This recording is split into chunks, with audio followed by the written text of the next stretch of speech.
تو وہ دوبارہ اس پروسیس کو کرے، کیونکہ گناہ ہو سکتا ہے بار بار. اس وجہ سے سورہ فرقان میں دیکھیں آیت 71 میں کہا ہے کہ ومن تابا و عملا صالحا فانہ یتوب الی اللہ متابا. اور جو توبہ کرتا ہے یعنی اور نیک عمل بھی کرتا ہے، ساتھ میں ندامت بھی، اس کو شرم بھی ہوتی ہے، اور پھر اللہ تعالیٰ سے وہ رجوع بھی کرتا ہے، پلٹتا بھی ہے، یعنی جیسے پلٹنے کا اس کو حق ہے. تو بات سمجھ میں یہ آئی ہمیں کہ توبہ تو نسو جو ہے وہ یہ ہے کہ سچی توبہ دل سے ہو اور اس کا پروسیس پورا کیا جائے، اور اگر اس کے بعد انسان سے گناہ دوبارہ ہوتا ہے تو دوبارہ وہ کرے اس کو، یعنی اس میں ارادہ اور یعنی کہ پلان نہیں ہے، وہ گناہ ہو جاتا ہے بس. اچھا، اب توبہ کا ورڈ یہاں بار بار یوز ہو رہا ہے، تو عربی اصطلاح میں اور قرآن کی جو ایک لینگویج ہے اس کو ہم سمجھتے ہیں کہ قرآن پاک میں یہ لفظ توبہ جو ہے مختلف انداز میں آیا ہے. جیسے کہ آپ دیکھیں، نمبر 1 ندامت کے طور پر آیا ہے، نمبر 2 توجہ کرنا یعنی کہ ایک اٹینشن دینا، نمبر 3 رجوع کرنا یا پلٹنے کے سینس میں آیا ہے. اور توبہ کی جو ہے بہت ہی زیادہ فضیلت ہے، بہت ساری قرآن پاک کی آیات احادیث میں آپ دیکھیں کہ اس کے بارے میں بہت بہترین باتیں اور احادیث ہیں، اور کہا گیا ہے کہ یہ سراسر جو ہے بندے کا یعنی ٹوٹلی جو ہے ایک بندے کا فائدہ یعنی انسان کا فائدے کے لیے ہے توبہ، جو اللہ تعالیٰ نے ایک سسٹم بنایا، پروسیس بنایا.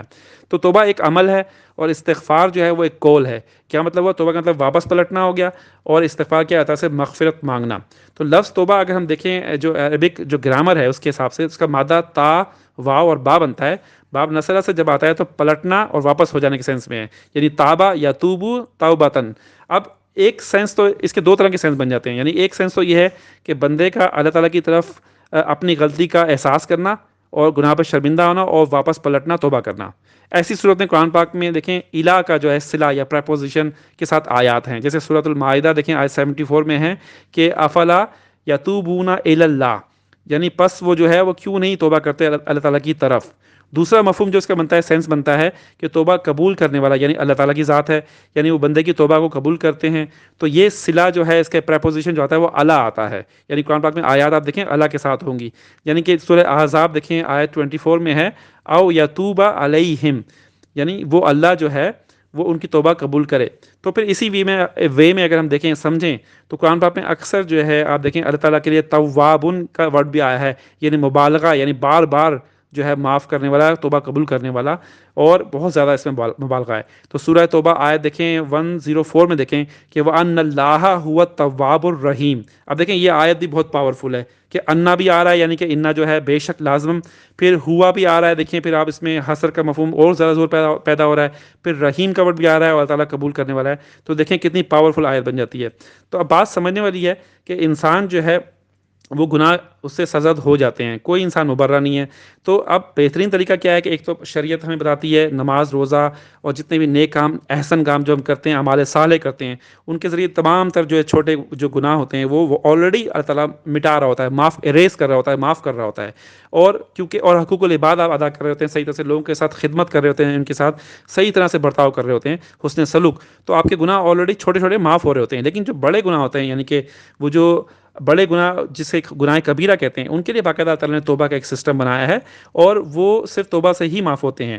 تو یہ پیوریفیکیشن کا یعنی کہ خالص ہونے کا جو سسٹم ہے، یہ نماز، روزہ، جو حج عمرہ ہم کرتے ہیں، اس میں آلریڈی ہمارے چھوٹے گناہ معاف ہو جاتے ہیں. لیکن جو بڑے گناہ ہوتے ہیں اس کو پیور اپنی روح کو پیور کرنے کے لیے ہمیں پھر توبہ اور استغفار کرنا پڑتا ہے. قرآن پاک میں بہت ساری خوبصورت آیات بھی ہیں، نبیوں کی، رسولوں کی دعائیں بھی ہیں توبہ اور استغفار کے بارے میں. اگر آپ پڑھیں حضرت آدم علیہ السلام سے لے کر بہت بہت خوبصورت آیات ہیں اور دعائیں ہیں کہ انسان کو پڑھے نماز روزے میں اور اللہ تعالیٰ سے توبہ اور استغفار کرے. اب بات سمجھنے والی یہ بھی ہے کہ توبہ جو ہے اس کا دروازہ اللہ تعالیٰ نے ہمیشہ کے لیے انسان کے لیے کھولا ہوا ہے، جب تک انسان کی جو ہے اس کی روح جو ہے اس کے حلق تک نہیں پہنچ جاتی، یعنی اس کو ہوش و حواس ہوتے ہیں، سینس ہوتا ہے. اگر وہ انسان توبہ کر لے تو اس کے سارے گناہ معاف ہو جاتے ہیں، یعنی کہ توبہ تو نسو جسے کہتے ہیں، یعنی سچے دل سے. اور اگر دیکھیں توبہ ایک اللہ تعالیٰ نے راستہ، ایک ڈور ایسا اوپن کیا ہوا ہے کہ وہ ہمارے لیے اوپن ہے، لیکن اگر ہم دیر اس میں کرتے ہیں تو یہ ہمارا فالٹ ہے. ہمیں یہ بات سمجھنی چاہیے کہ اگر ہم اپنی زندگی میں جو بھی ہمیں موقع ملے، ٹائم ملے، چانس ملے ہمیں، تو ہمیں سوچنا چاہیے کہ توبہ فوراً کر لیں. اگر ہم سے کوئی گناہ یا غلطی سرزد ہو جاتی ہے اور ہمیں اندازہ نہیں ہوتا، سم ٹائم ایسا ہو جاتا ہے لائف کے اندر، تو اگر ہم فوراً اللہ تعالیٰ سے رجوع کریں، واپس پلٹ جائیں اور اللہ تعالیٰ سے معافی مانگیں، استغفار کریں، بخشش مانگیں، تو ظاہر سی بات ہے 100% یہ 1000 ٹائم کی کنفرم بات ہے کہ اللہ تعالیٰ غفور الرحیم ہے. جگہ جگہ تعالیٰ نے اپنی شفقت، اپنی مہربانی اور اپنی رحمت اپنی جو بتائی ہے ہر جگہ. تو انسان کو سوچنا چاہیے کہ اللہ تعالیٰ سے زیادہ کوئی غفور الرحیم کوئی ہے ہی نہیں. تو ہمیں توبہ کے لیے، استغفار کرنے کے لیے اللہ تعالیٰ کی طرف ہی پلٹنا ہے. تو اب استغفار جو ہے اس کی بہت ساری دعائیں میں نے بتائیں قرآن پاک میں ہیں. اور جب یہ استغفار انسان کرتا ہے تو ایکچولی وہ کیا کرتا ہے، وہ اللہ تعالیٰ سے وہ یعنی کہ بخشش مانگتا ہے، معافی مانگتا ہے. اور دیکھیں یہ جو مادہ ہے غفارہ، میں نے کہا نا غائن فا اور را، تو یہی مادہ جب باب استفعال سے جب آتا ہے تو استغفر یستغفر بن جاتا ہے استغفارا، یعنی معافی مانگنا، طلب کرنا، ڈیمانڈ کرنا اللہ تعالیٰ سے. اور اسی وجہ سے کہا گیا کہ استغفار کریں ہر وقت. تو آپ صلی اللہ علیہ وسلم بھی استغفار کیا کرتے تھے. اور اس کا مطلب کیا ہوتا تھا کہ بار بار اللہ تعالیٰ کی طرف رجوع کرنا، پلٹنا. اس کا ایک سینس یہ بنتا ہے. تو اللہ تعالیٰ ہم سب کو توبہ اور استغفار کی اہمیت اور اس کو سمجھنے کی توفیق دے، اور توبہ استغفار کا موقع دے انشاءاللہ تعالیٰ.